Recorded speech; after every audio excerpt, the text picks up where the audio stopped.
বন্ধুরা, আশা করি আপনারা ভালোই আছেন। আমরাও ভালো আছি। এইমাত্র আমি বাড়ি আসলাম। আপনারা হয়তো সবাই জানেন, আমি বাড়িতে ছিলাম না, গিয়েছিলাম কোচবিহার।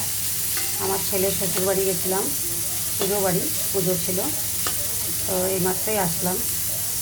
বাড়ি আসার পরে সব ফ্রেশ হয়ে নিলাম, আর এখন একটু রাত্রে রান্না ভিডিও আপনাদের সামনে একটু শেয়ার করছি। রাত্রে রান্না বলতে আমার ছোটো যা রান্না করেই রেখেছে। তো ওর বাবা আবার রাত্রেবেলা রুটি খায়, তো ওর বাবার জন্য একটু আলু ভাজা রুটি করে দেব। আর পাশের উনুনে আমি কাঁচকলা বসিয়েছি সেদ্ধ, আমার বৌমার জন্য। বৌমার আবার একটু পেটটা ভালো নেই, পেট ব্যথা। তো বৌমাকে একটু কাঁচকলা সেদ্ধ ভাত দেব। আর কী আর বলবো বন্ধুরা, আমাদের এখানকার থেকে কোচবিহারে দেখলাম গরম কাকে বলে, মানে শ্বাস নেওয়া যাচ্ছে না, এমন গরম। কী আর বলবো, এত গরম সহ্যই করতে পারছিলাম না। এত গরম লাগছে, এত গরম লাগছে।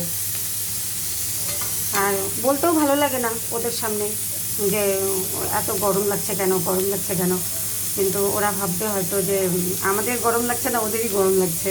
কিন্তু সত্যিই কথা বলতে, মানে আমার দুই ছেলে, আমার নাতনি, আমরা একদম গরমে নাজিয়াল হয়ে গেছিলাম। আর আমার বৌমা তো গরমের চোটে অসুস্থই হয়ে গেছে। কী আর বলবো, মানে গরমে যে ঘুমোতে পারেনি, ঘুম হয়নি ঠিক। তারপরে এই যে পেট ব্যথা সকাল থেকে আজকে, তো তাও ওষুধ টষুধ খেলো, ওআরএস খেলো। খাওয়ার পরে বাড়ি আসতেই হবে। এই তো বাড়ি চলে আসলাম। তো যাই হোক, পুজোর ভিডিও আমি করেছি।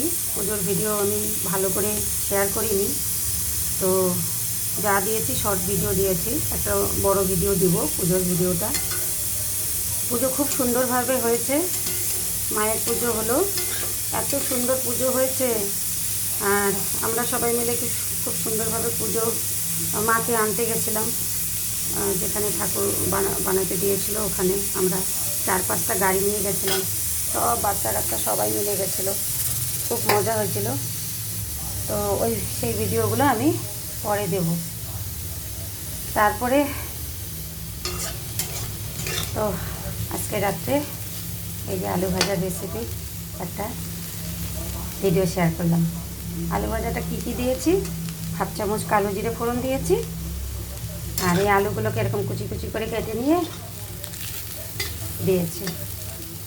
আর সাথে শুধু দিয়েছি 2-3টা কাঁচা লঙ্কা। আর এখন শুধু 4-5টা রুটি করে নেব, বাস এই আর কি।